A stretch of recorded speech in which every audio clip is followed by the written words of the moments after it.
Hey everyone, I hope all are well. So I figured since I mentioned Doom's awesome $1 move sale in my last video, that I'd go ahead and show you what I ended up picking up. Web of Spider-Man number 1. Okay, let's see. Okay. X-Men Mythos number 1.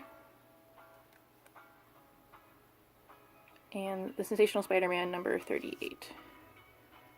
And it was pretty awesome of him to go ahead and send them in Mylar. It was my first time ever seeing Mylar in person, like these bags, and they do look pretty spectacular. Probably gonna have to end up buying some for some of my better books in my collection. So he also had a great idea of mashing up like a combo in his last video for a couple different sub-contests, and that's kind of awesome also because it saves a lot of time. So I'm going to try to do 3. Symphonic-elk, Hazel Dan, and Tou Moua? Dang it, I know I'm saying it wrong and I'm really, really sorry. But I'm subbed to all the channels. I'm kind of behind in watching because there's so much like backstock of everyone's channels, or you know.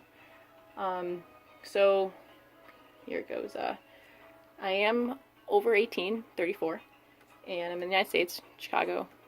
So good. Subbed.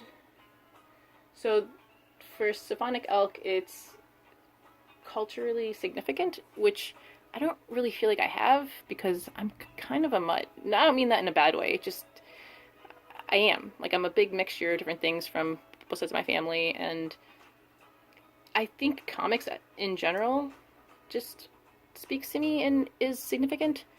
And so I went, and it also has to do with under $10. So my first ever comic, because it came out in 91 when I was in first grade, was Amazing Spider-Man number 349. Was my first comic I ever got.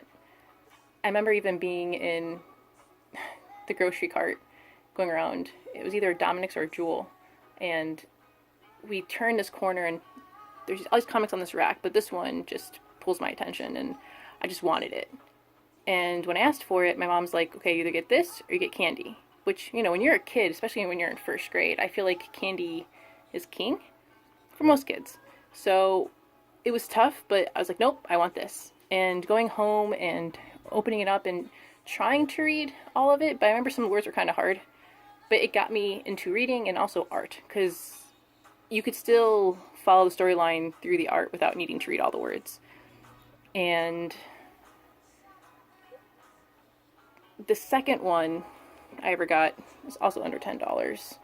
It's my second comic I ever got, which even as a kid became my favorite. I just really liked the greens and the reds and the blues and the grays. It pops. And yeah, even though it's my second, it's definitely my first like favorite comic. And yeah, being a latchkey kid, I feel like comics definitely taught me morals and ethics. That kind of sounds probably pretty weird, but like it did, and that's what's significant because I feel like it has deeply impacted my life. And yeah, for Hazel Dan, when I first started collecting, I never really had any grails. I was digging in couch cushions and having I was working, like I did lemonade stand and shoveled and raked and tried to raise money, but I was so into like trying to consume all that I could instead of like saving up like I probably should have. I just kept buying things in that like immediate range of purchase and then just reading like crazy. It wasn't until I got back in comics when I moved back to Chicago, and you know, I've always been in that like 90s, 2000s age range, but this comic is significant because it really got me into the older comics and grading and paying attention. I feel like I never paid attention before to the quality. Like, I liked reading the stories, I liked the art, but I never really went older. I always kind of stayed in that ballpark. And after this purchase, like, this has shifted my collecting to Silver Age and now Golden Age. Um, so, yeah. Um, so that was Hazel Dan, Tou Moua. Shoot, sorry. What I would tell my younger self, yes, definitely quality over quantity, especially now. But also, when I moved from Chicago to South Florida, I had around 500 comic books, and I thought my brother was way too young to hold on to them. I thought he'd destroy them all, so I took him to a comic book shop, and it was the night before I was supposed to leave, and they offered me $50. And I remember, like, feeling my heart break, and just being like, fine, I'm leaving, like, everything. Like, I'll just leave these also. I should have, and I can't turn back time, but if I could, I would give them to my brother, because he, number one, I mean, I gave him comics anyway, but my collection, I feel like he would have enjoyed, and he at least, there's no way he could have destroyed all of them, right? It'd only be maybe half at worst. So that's definitely what I would have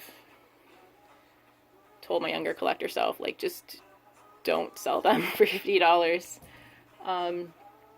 Movies I'm looking forward to are Aquaman in December, I think. Pretty sure it's December unless they move it up. And The Infinity War, coming out in April now.